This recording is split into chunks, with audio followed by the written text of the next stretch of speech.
This year's budget continues to focus on quality growth as well as building a fair and equitable society. What have been the responses so far? In an exclusive live forum with Deputy Prime Minister and Finance Minister Tharman Shanmugaratnam, Budget 2014 Ask the Finance Minister begins right now.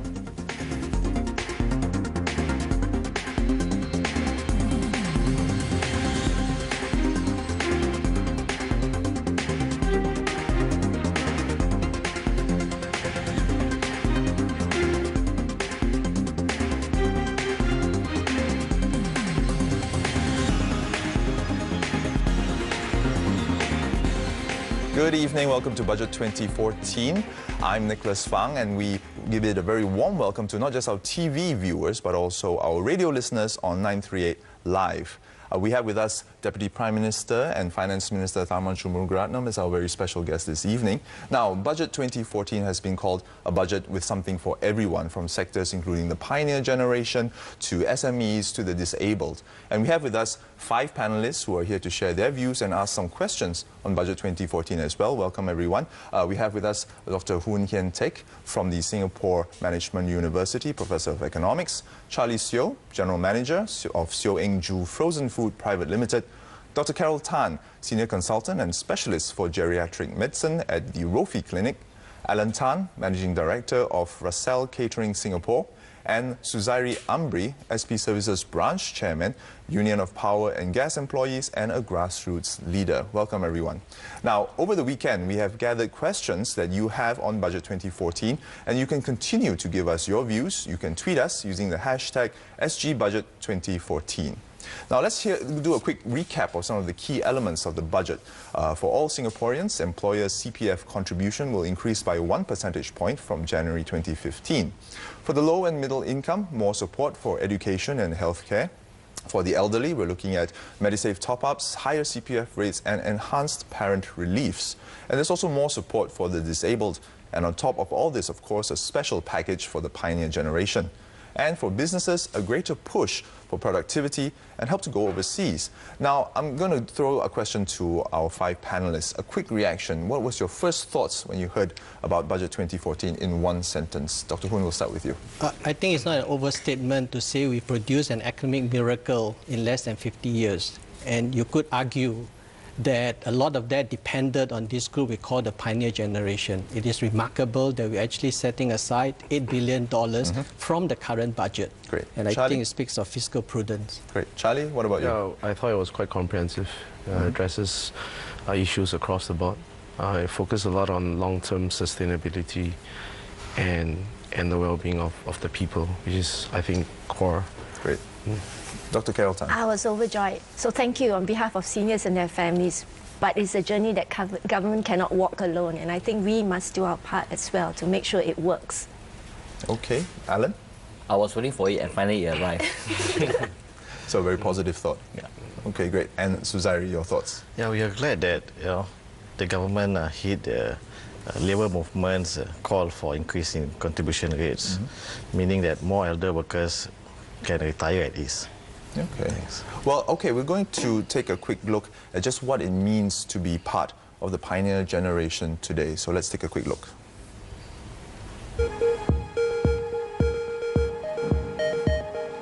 "70-year-old Lim Ah Soon is a reason why Singapore is a safe place to live in today. When we joined the police force, it was at the most turbulent period. We fought the insurgency, we fought the communist movement, and we also tackled all the undesirable elements that are affecting the country. Since Mr. Lim joined the police force in 1967, he has arrested members of the secret societies and armed robbers. Now he runs his own business providing security management and consultancy services. Mr. Lim can fall back on his police pension for his medical bills, but he believes the pioneer generation package will help his peers much more. At the old age, they have very little resources, and also all their children also have got their own family. They got their own financial burden. If they are not wealthy enough, they have got to actually find financial resources. So this package will come very handy to help them tide over their most difficult time. One such elderly person is Kwan Gyok Soo. At the age of 80, he has a series of medical conditions like cholesterol, high blood pressure, diabetes and knee problems. Every 4 months, he would visit the doctor to get his medicine, which costs about $100. 那个保健呢，好了，它有帮助我们嘛，有时要用到就很好了。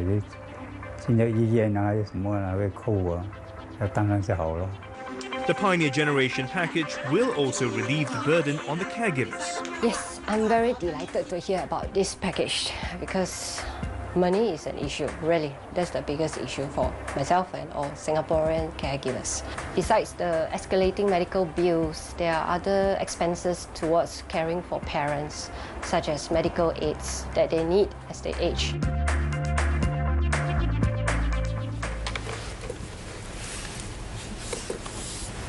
And that was the story of Mr. Lim and Mr. Kwan. Now, DPM, a key highlight of this year's budget has to be the Pioneer Generation package, as we just heard. The big number is the $8 billion fund that was set up right from the start, and the government seems to be front-loading this fund.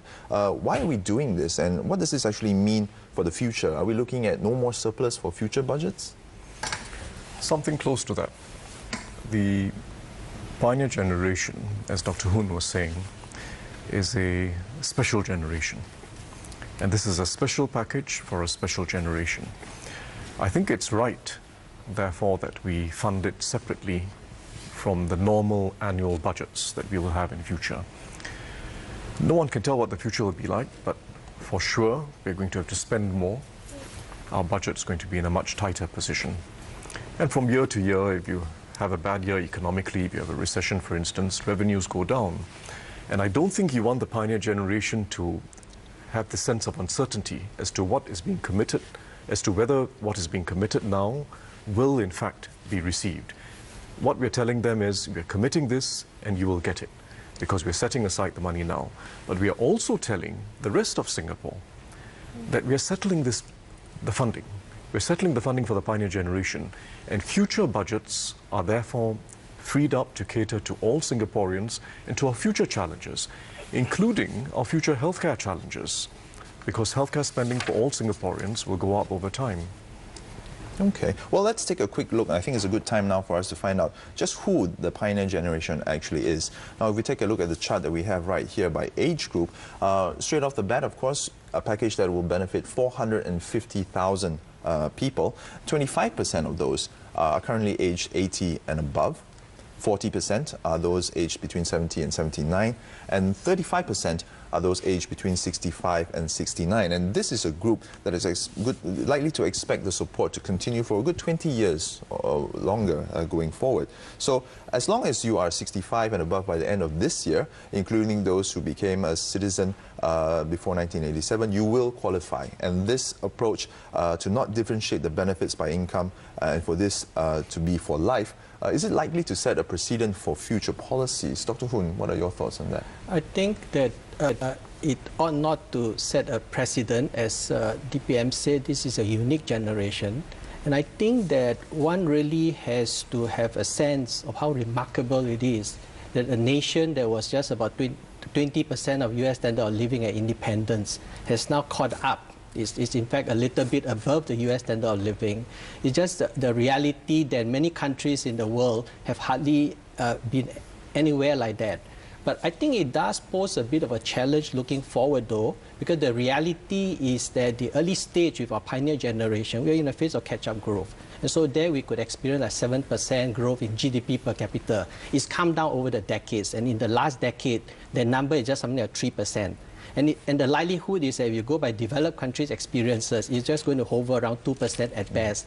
So I think that what this does throw up for us is to think about new sources of growth as we move on. Building on that thought, Suzairi, we're talking about the people and the age groups who are going to be benefiting from this package. What do you think is going to be the flow-on effects for other sectors and the rest of the economy?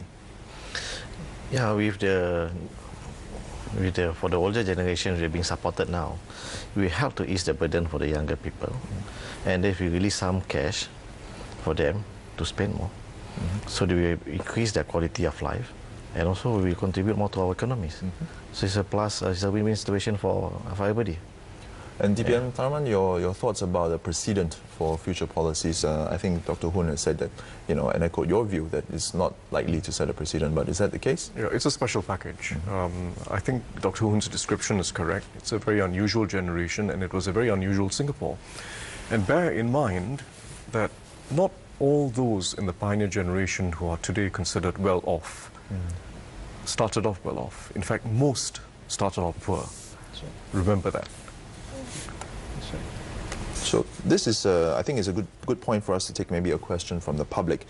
We have a question from Shireen Wong that came in earlier, and this is an implication of the Pioneer Package. She's asking a question: with lower medical costs for seniors, will there actually be more seeking outpatient treatment, and that causing additional strain and pressure on the system? Dr. Carol Tan, what do you think?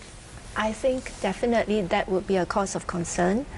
But if I might share, when I first read the Pioneer Package, I actually almost fell off my chair because I was so happy on behalf of my seniors. But I thought what was interesting about the Pioneer Package wasn't not just about government doing something for the seniors who built Singapore, but in the way government did it. It was that forward thinking. So for my seniors, I'm very happy. But for me as a younger person who pays taxes, I was very happy about putting aside money so it doesn't burden the future.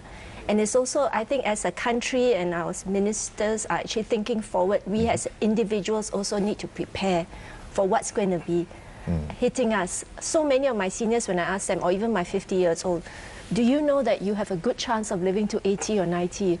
A lot of people don't think about that, and so they don't plan. Sure, but building on that, do you think then that we'll see more people, once they hear about this package, straining the healthcare system? I think definitely there is a need for have more healthcare, but I think it's not about more money. It's about teaching people to stretch their health dollar, be it MediSave or MediShield or insurance. It's about helping people to make the right choices with the limited health dollar they have, and that is a challenge that we have in our system, speaking as a doctor. Interesting. I'll turn now to Charlie, maybe from your point of view as an employer. What impact do you think this element of it will have on your employees? They give them more confidence. I think that's important, that they're well taken care of, right? A lot of concerns, I think, with a lot of people is with more benefits or more subsidies to the older generation. There'll be a lot of strain on the younger generation, like a lot of developed countries. This one-off thing, for me, I think, not just as an employer, but as a citizen, I think it's great because we know at least this is taken care of. This is not going to be, per se, our problem, and we focus on what's going on next. And that's why I find sustainability here is important. If not, you can't do this on the long run. Alan, would you agree with that? Sure. I think it's good that the government is planning ahead. And I think there's always a saying, you plan your work and you work your plan. And I think that's what the government is doing about. And I think we are definitely in good hands. Okay. Well, we have a question in a tweet from Mari's son, and she's asking, her mum is 95 years old and is bedbound, and once in a while she requires a doctor to come on a home visit. Does the CHAS scheme apply to the cost of medical home visits? What are your thoughts on that? Should it apply? Well, first we are going to expand our ability to provide for home visits as well as make it more affordable.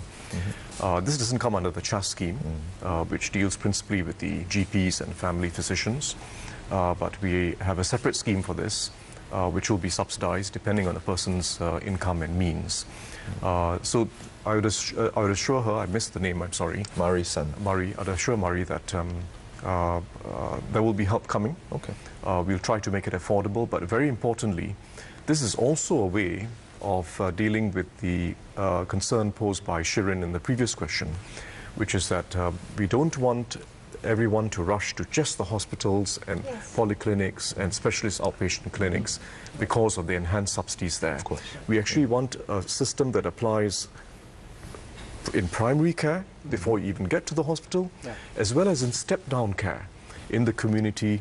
To some people will be nursing homes, but especially staying at home and getting treated at home or close to home. And that means not just increasing subsidies for home-based care, but also developing the whole set of people who can do this well.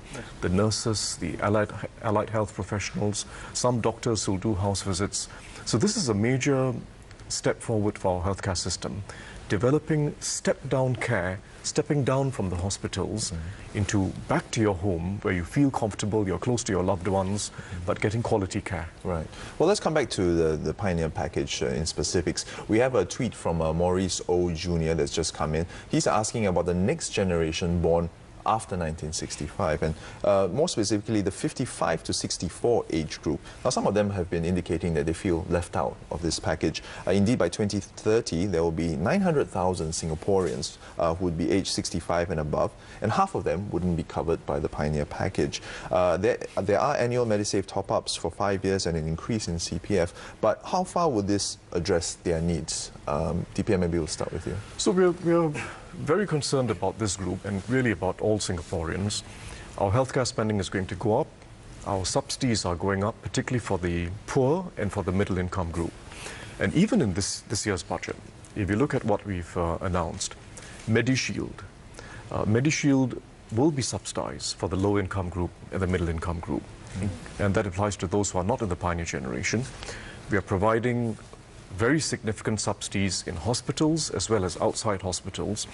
Really, the subsidies go up to about 80%. The average subsidy, in fact, for subsidized patients in our hospitals or polyclinics or outpatient clinics with the latest changes are about 75%. So it's a very high average subsidy, which of course depends on your means. So those who are wealthier won't benefit from the subsidy. But I think that's it's a challenge which we can meet.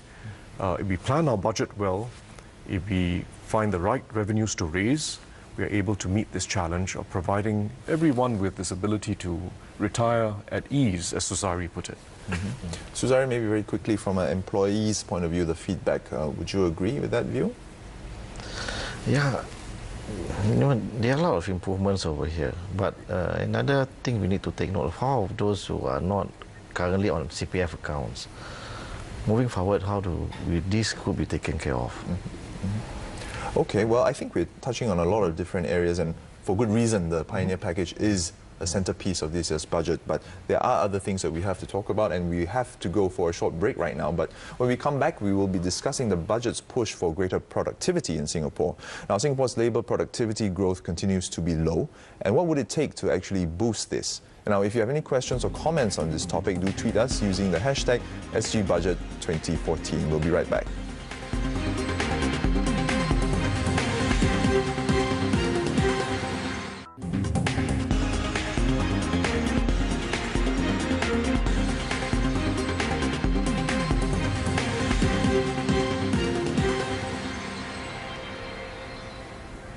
And welcome back to Budget 2014, Ask the Finance Minister. We have with us Deputy Prime Minister and Finance Minister Tharman Shanmugaratnam. And on our panel, we're joined by academics, business people, and of course representatives from the union. Now, we're discussing the recently announced Budget 2014. And for firms and for companies, Budget 2014 continues to push for improved productivity with more targeted measures to promote ICT, Infocom technology, and also support expansion overseas. Now, all this is aiming to restructure our economy in a tight manpower market. Let's take a closer look at our labour productivity growth picture. Now, as we know, Singapore's target is to achieve a 2 to 3% annual productivity growth by 2030. But latest figures show that we're still a little bit a ways from achieving that. So by 2020, sorry. And let's take a look at our GDP and productivity numbers. Now, I think if you've seen our latest figures in 2013, we've actually achieved a flat 0.0% growth on the back of 4.1% GDP growth. And this is actually an improvement on the negative 2% that we saw in 2012. And that was on the back of 1.9% GDP growth. So we see an improvement, but we are still some ways away from our targets. Now, previous budgets have been focusing on productivity, but we're still not hitting the targets and the numbers that we want to get to. What will it actually take to move the bar? I'm going to turn the question to Charlie and Alan. Charlie, you first. I think a lot of it has to do with reinvention, synergizing your business, understanding how does your business operate, and then going out to look for what's most suitable for your business. The danger here is when companies start chasing for the grants or for improvements just for the sake of that, because what you get in the short term might not be the best for the company in the medium to long term. Alan, do you agree? I think all companies have to build on fundamentals. It cannot be because today the government is throwing out a fund, and like what Charlie says, I think you're chasing it. Because I think good fundamentals and good corporate governance actually, the company can survive, technically. Even I think without the government funding, a company which is in that good fundamentals can still move on and be profitable. Let me just add that I think we should also think about this effort at economic restructuring. It's not a problem just unique to Singapore. It's really a problem that even the developed countries, say France and Germany, had to cope with after the Second World War. There was the American economy, which was like a technological ladder. These were economies that caught up.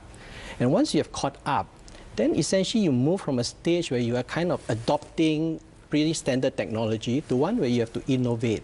And this is a sea change, because that calls for a whole culture shift, that calls for a whole change in education system, because the prime point about innovation, about being able to launch into the unknown, creating new products and so on. I think that when we look at the figures that show negative numbers certain years, I think we've got to understand their business cycle effects. And so really, I think we have to give our eyes towards the longer term. I think in the budget, DPM highlighted examples from the ground. I think what is happening is that gradually people are adjusting, younger people taking advantage of new technology, the opportunities of robotics and so on, launching overseas. I think can lead Singapore to another phase of remarkable growth. Not at the kind of rate we had before, but I think we can succeed reasonably well up there. But I think we've got to see that this is a challenge that other countries are also facing, and we're going to really look at results over the slightly longer term. Right, thanks, Dr. Hoon. I'm going to turn now to DPM. Are you happy with the rate of our progress, and what more do we think needs to be done? Well, I can't say I'm happy with the progress we've made. If you take the 3 years since we started this, in fact 4 years, 2010 to 2013, it's averaged about 2.7% productivity growth, but that was entirely due to this kick-up in 2010, this very sharp cyclical recovery. And since then, it's been very weak. I think if you look at most countries that go through this phase of restructuring, when you're trying to move from one level to another level, and in our case, basically, we are moving from a level that's best described as upper middle. We are past the middle income stage. We are no longer a developing country, but we are not yet an advanced country. We are not yet an advanced country. And when you're trying to move from upper middle to something closer to advanced, the climb is steeper. Right. The climb is steeper. It's not an easy catch-up. It requires something that's more within, and not just pulling a rope that's in front of you. It has to be within. And it's about capabilities, it's about attitudes, it's about respect for workers, and it's about creativity. I think what we are seeing so far is improvements that are happening at an individual company level. There's some very interesting stories, including these two entrepreneurs who are here. I happen to be familiar with their companies, in fact. Very interesting innovations that are being made. And our real challenge for going forward is to scale up this sort of innovation. Not every firm is going to do the same thing or should, but scale it up so that that habit of innovating and trying to do something different from your competitors becomes more widespread. That's one challenge. Second, we have been a little unlucky in the last few years because we had rapid growth in sectors that have very low productivity, such as construction. And that was partly cyclical.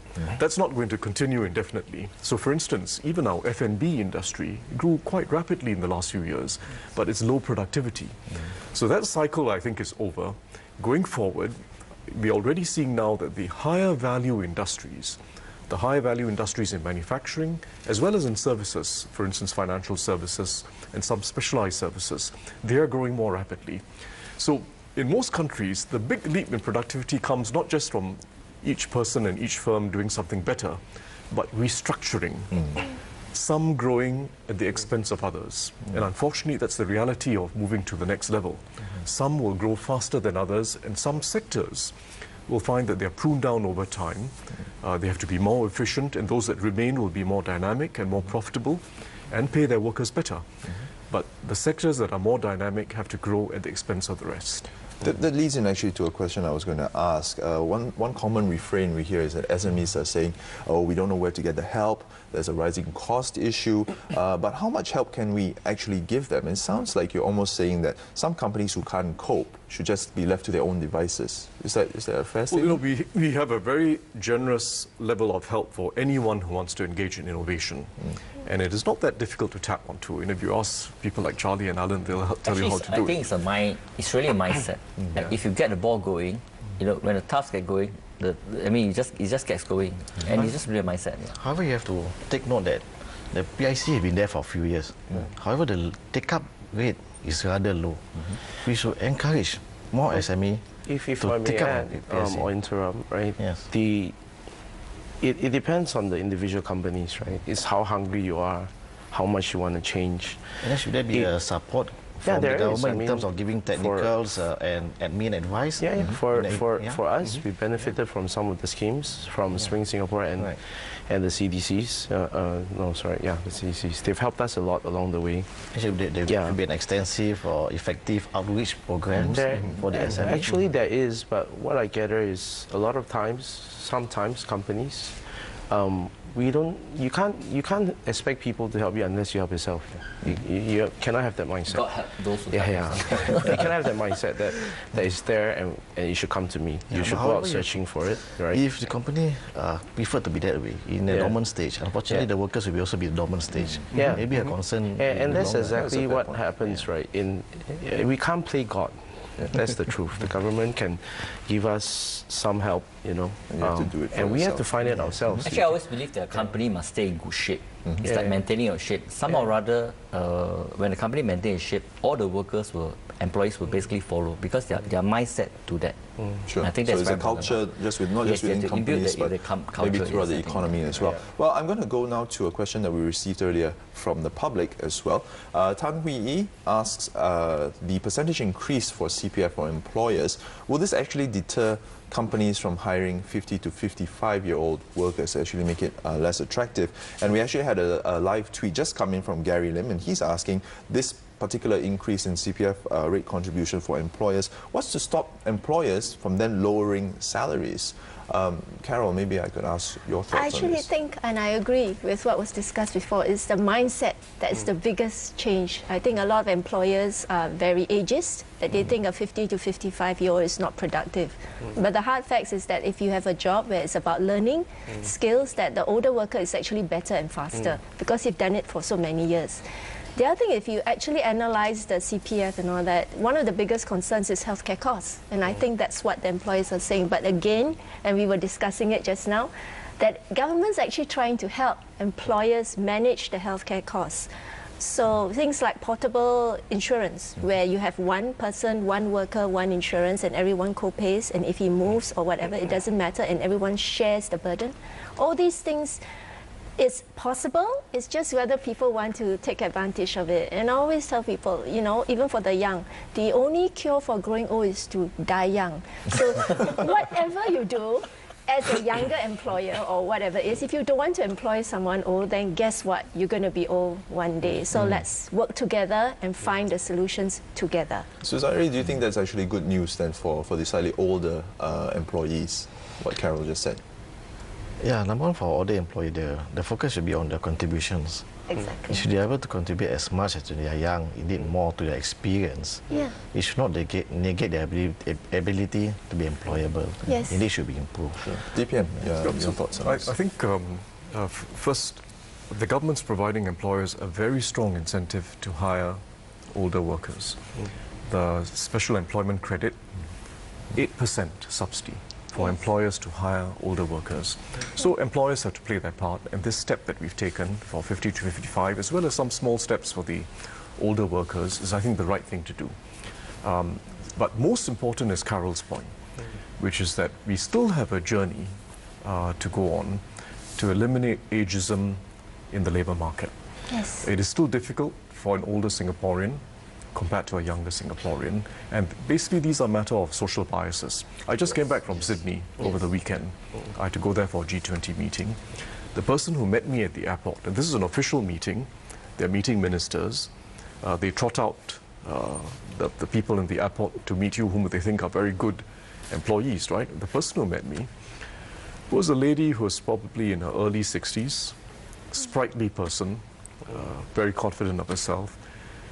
And I find that not unusual when I visit foreign airports. Likewise in Japan. Turned out she was a former real estate agent. I asked her because I was quite impressed by her. Very fast. She even walked faster than me. And was a former real estate agent who made a career switch late in life, right? But she had no difficulty getting this job in an airport, meeting foreign guests, so-called VIPs, right? And taking them through the works. So that's what we need. I think a lot of this has to do with how we are culturally. You know, us Asians, right? We're a bit different from the European countries or Australia. I studied in Australia, so I'm used to what you're saying. You know, like you have got 60, 70-year-old man or woman who's really energetic, teaching you things, serving you or whatever. And in Asia, it's unique because we don't have that culture where we treat the older generation as, we respect our older generation, but we do not actually see them as part of the workforce. But then again, when you look at Japan and Korea, it's amazing again. When you go to Korea and Japan, you see how the older generation are brought back into the workforce and contribute into the economy. Yeah. So ultimately, I think it's a culture change, not just for companies, employers, but also for the people, for them to understand that. I think having to say that the senior, when you employ a senior, there are some issues at times where you face. But I think if you're able to lead, even though I can be younger and I'm employing somebody who is maybe above 50 years old, I think if you're able to bring them down, and by showing them good examples, being a good leader to bring them forward into the society and to nurture them from there, besides altering certain issues that they have, actually they are more reliable and they're anytime more trustworthy because they don't change their job anyhow and waste your advertisement fee again. So just to shift the discussion a little bit on this though, so I think that's important. A tight labour market, there's this older group, but really this transition I'm talking about to move to become a more innovative economy is really about the younger generation, the people who are finishing university, encouraging them to launch their own businesses. I think for them, two things are probably important. If you're going to succeed in the new generation of small businesses, probably they've got to break into overseas markets. And second is the uncertainty about financing and sharing of risk. I don't know if DPM has some thought about how the government views this whole preparation. You know, the government can't take the risk for the people. It has to come from within you. But the government can facilitate. Okay. I'm going to add on one thing. We've got a live tweet coming in from Sayuri Ren, who's asking that SMEs actually require customized solutions to innovate. And the question is, can the government provide individualized or specialized services to help them do so? So it's a little bit linked to Dr. Hoon's question just there. I think that's basically our approach. You don't want to create a special scheme for each circumstance. And in fact, we've been accused in the past of having too many schemes. So we've consolidated them. There's an innovation and capability scheme that Spring runs.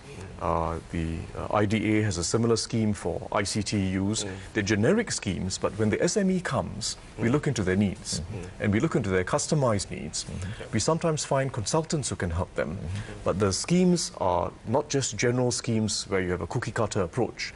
The schemes provide funds for your needs. That's the approach, for your needs. And as long as you've got skin in the game, you've got to have some money in the game. Of course. We trust that you know what you're doing. Okay, DPM, I'm going to have to leave this topic right here. We're going to have to go for another quick break right now. But when we come back, we will discuss how far Singapore is progressing to becoming a fair and equitable society, and how far does this year's budget address income inequality. As always, tweet us your comments using the hashtag SGBudget2014. We'll be back shortly.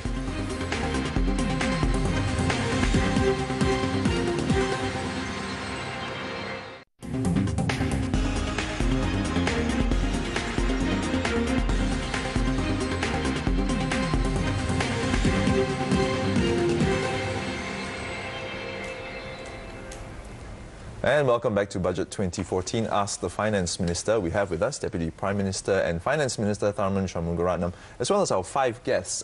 We have Dr. Hoon Hian Teck from the Singapore Management University, Charlie Seo from Seo Ing Joo Frozen Food Private Limited, Dr. Carol Tan, a specialist for geriatric medicine at the Rofi Clinic, Alan Tan from Russell Catering Singapore, and Suzairi Ambri from the Union of Power and Gas Employees, and also a grassroots leader. Now, we move the discussion to building a fair and equitable society.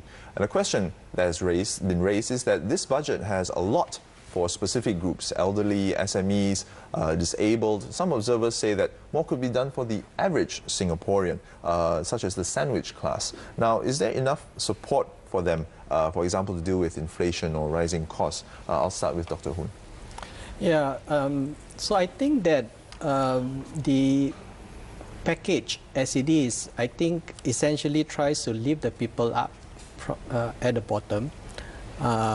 I think what is going to be a challenge going ahead is really trying to develop this mindset that you really need a dynamic economy that's growing in order to create a surplus that can then be shared. So I'm heartened by the fact that the figure DPM showed on the growth of median income shows that over the past number of years, Singapore has done in that sense exceptionally well, especially given a period of time during which the developed economies have substantially slowed down. And so I think all the effort, the work credit scheme that rewards firms that give a pay increase because workers are more productive, I think are things that have helped to lower the Gini coefficient over 2012. Mm-hmm. We're going to come to the Gini coefficient very shortly, but DPM Tharman, I was just going to ask you to respond to that. Is there enough support for the sandwich class, for the average Singaporean? Well, if you look at the last few years, our main shifts have not been with regard to the lower income group, because we were already providing, starting from workfare and our early housing grants, providing a very secure base of support for the low income group. Still more work to do, but there's a solid base of support. The main shift in the last 3 to 4 years has actually been for the middle income group. In education subsidies, if you look at our childcare subsidies and our tertiary subsidies, the main shift was extending support from the bottom quarter or bottom third to the bottom 2/3. Yes. If you look at housing, likewise, we've extended the special housing grant, PM announces at last year's National Day rally, all the way up to the 2/3 point. If you look at healthcare, the main shifts have been to extend healthcare subsidies. It was always quite well subsidized in the hospitals, but outside the hospitals, we've extended it from the low income group to the middle income group. So actually the middle income group is now getting significantly more transfers than it did 5 or 10 years ago. In fact, if you add it all up, it gets about 2.5 times more transfers now than 10 years ago. Yes. We have a live tweet coming in from Eunice, and she asks something that you touched on a little bit. The fair and equitable society should not miss out the sandwich class, the middle income group. They bear the brunt of rapid price increases with minimum subsidies. So this idea of enough help being provided for them to deal with the rising inflation, is that being done? So this is, the cost of living will remain a challenge as long as we are a reasonably successful place and wages are going up. The cost of living is low in cities which are doing poorly. It tends to be a little higher where cities are doing well and wages go up, businesses are being created, businesses demand space and rents go up, and so on and so forth. We've got to ensure that the costs don't run ahead of incomes. That's our main objective. Whether it's property values or consumer prices, make sure they don't run ahead of incomes so that real standards of living go up. That's our challenge. For middle income group, actually Singapore has done relatively well in the last 5 to 10 years. The increase in real incomes after minusing off inflation has been quite significant. How do we keep it going that way is the key challenge. And that means making sure the jobs are there and the jobs allow you to progress, your incomes go up, your responsibilities go up, and that means a dynamic economy. Yes. But it also means that the middle income group must be getting some benefits for the taxes it pays. And that's our system. They don't get a huge subsidy compared to the low-income group, but middle-income taxes in Singapore are much lower than in most other societies, except Hong Kong. Right? They're much lower than most other societies. Okay. Well, I think now's a good time for us to take a look at the Gini coefficient that Dr. Hoon mentioned, and we'll do a little bit of data analysis. We're going to look, well, first of all, Gini coefficient is an international benchmark to measure income inequality in a society. 0 means full equality and 1 means total inequality. And here's our Gini coefficient before government transfers, and that's referring to transfers in the form of taxes as well. And if we look at before, in 2013, we saw a Gini coefficient of 0.463, and that's down from 0.478, and that is an improvement year on year from 2013 to looking back to 2012. Now, after transfer and taxes, this is the position. Again, in 2013, we were down to 0.412 from 0.434 the year before in 2012. And now, this is not just an improvement on the previous year, but if you look at the data over the past 10 years, this is actually the lowest Gini coefficient after transfers and taxes that we've seen in almost a decade. Now, DPM, you mentioned in your speech and also just now that we are seeing the support for low and middle income Singaporeans at almost 2.5 times that of 10 years ago, and that's a really significant increase. Do you think that the effect of transfers and that kind of support is actually the reason that we are seeing this lower Gini number now? Well, it is, because, I mean, the figures basically reflect all taxes paid, all transfers obtained, but by different groups in society. So it reflects the way our policies have shifted. I don't want to read too much into year-to-year variations, but the broad trend is that inequality has increased. It increased mainly in the 1990s and the earlier part of the last decade. It stabilized from around 2006, 2007 onwards. It has stabilized, but that's incomes before the government's actions. If you take it after the government's actions, inequality has trended downwards somewhat because of the shifts we've made, both for the middle income group and the lower income group. That's basically the picture. But it's a city with somewhat higher inequality than many of the other larger countries that you look at, like Hong Kong and like cities in the US, and obviously like London. Unfortunately, cities that perform a regional and global role tend to have a disproportionate number of people at the top. And our real challenge isn't to get Gini down, but our real challenge is to uplift everyone so they can achieve their full potential in life and contribute to a better society themselves. You may start off poor, but we'll give you the best possible support to do well in life and for your children to do well in life. So we mustn't just think about relativities, but also about absolutes. People's standard of living must go up. You know, if you look at the United States, and you look at Britain, you look at many societies, inequality is highest in the place where most people want to be, including ordinary working people, because that's where incomes are going up. And inequality is lowest in places where incomes are stagnant. There was a study just done recently in the United States, quite stark. The places with the best inequality ratios are the most stagnant. Now, this is not to celebrate inequality. And in my opinion, we should try to see what we can do to bring inequality down in Singapore. But make sure that you do it in a way that's consistent with allowing everyone's incomes to go up over time. Because that's what people want. They want the standards of living to improve.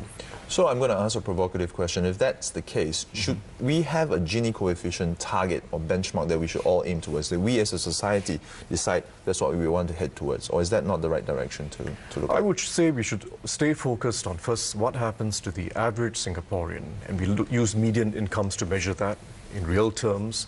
And we should stay focused on what happens to those in the lowest 20% of our society, including those in the lowest 10%, where life is tough, and we've got to make life better for them. So I'm not so concerned about the relativities, because that will depend on our role as a city. I'm very concerned about people being able to see improvement in their own lives, and a sense of fairness. Because you must never feel that where you start off is where you're going to end up, especially for the kids.